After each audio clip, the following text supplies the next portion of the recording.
అస్సలాముఅలైకుం నమస్తే ఫ్రెండ్స్. ఇప్పుడు RRB group D notification పడింది కదండి. సో చాలా మందికి ఇప్పుడు క్యాస్ట్ సర్టిఫికేట్ అనేది అవసరం అవుతుంది. నాకు మొన్న మధ్య రీసెంట్గా కొంచెం క్యాస్ట్ సర్టిఫికేట్ అవసరమైందండి వేరే పర్పస్ మీద. నేను ఏం చేశానంటే సచివాలయంలో వెళ్ళేసి అప్లై చేద్దామని చెప్పి వెళ్ళాను అనమాట. బట్ అక్కడ ఎంప్లాయీస్ అందుబాటులో లేకపోవడం వల్ల అది ఆ రోజు కుదరలేదు. ఇంకా ఏం చేశానంటే ఒకసారి వాట్సాప్ గవర్నెన్స్లో ట్రై చేద్దామని చెప్పేసి ఈ వాట్సాప్ గవర్నెన్స్ ద్వారా క్యాస్ట్ సర్టిఫికేట్ ట్రై చేశానండి. అసలు పాసిబుల్ అవ్వట్లేదు, ఎర్రర్ చూపిస్తుంది అనమాట. అట్లీస్ట్ పేమెంట్ వరకు కూడా ఆప్షన్స్ అనేవి వెళ్ళట్లేదు.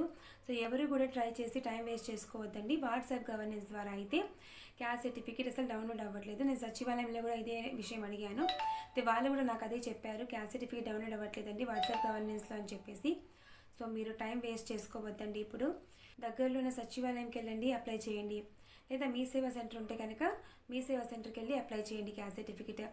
లేదు మేడం ఇంతకుముందు మీరు 2 years back 3 years back already మీకు క్యాస్ట్ సర్టిఫికేట్ ఉంది అంటే కనుక ఆధార్ కార్డ్ నెంబర్ చెప్పినా కూడా మళ్ళీ రీఇష్యూ కింద మీకు అప్పటికప్పుడే క్యాస్ట్ సర్టిఫికేట్ అనేది వస్తుంది. మళ్ళీ 1 month టైం అలా తీసుకోవాల్సినటువంటి అవసరం లేదండి. రీఇష్యూ కింద అయితే కనుక మీకు అప్పటికప్పుడే క్యాస్ట్ సర్టిఫికేట్ అనేది వస్తుంది. నేను సచివాలయంలో ఇలాగే డౌన్లోడ్ చేయించుకున్నానండి. చేస్తాను చూడండి క్యాస్ట్ సర్టిఫికేట్ ఎలా ఉందో.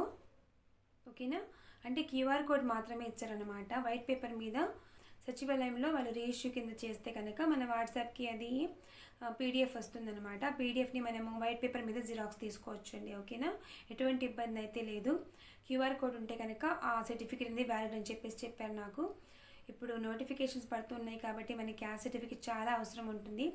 సో ఈ వీడియోని అందరికీ షేర్ చేయండి ఫ్రెండ్స్. ఇంకొక విషయం, వాట్సాప్ గవర్నెన్స్లో ట్రై చేసి మీరు టైం వేస్ట్ చేసుకోవద్దు. సచివాలయంకి వెళ్ళండి లేదా మీ సేవా సెంటర్కి వెళ్ళేసి రీఇష్యూ కిందనైనా, ఒకవేళ రీఇష్యూ కింద వస్తే తీయించుకోండి. రీఇష్యూ కింద మీకు సర్టిఫికేట్ రాకపోతే కనుక కొత్తది అప్లై చేయండి. ఓకేనా, హోప్ ఈ వీడియో అయితే మీకు ఇన్ఫర్మేటివ్గా అనిపిస్తే నా ఛానల్ సబ్స్క్రైబ్ చేసుకోండి. అలాగే లైక్ చేయండి. 2 డౌట్స్ ఉంటే కనుక కామెంట్ చేయండి. Thank you so much.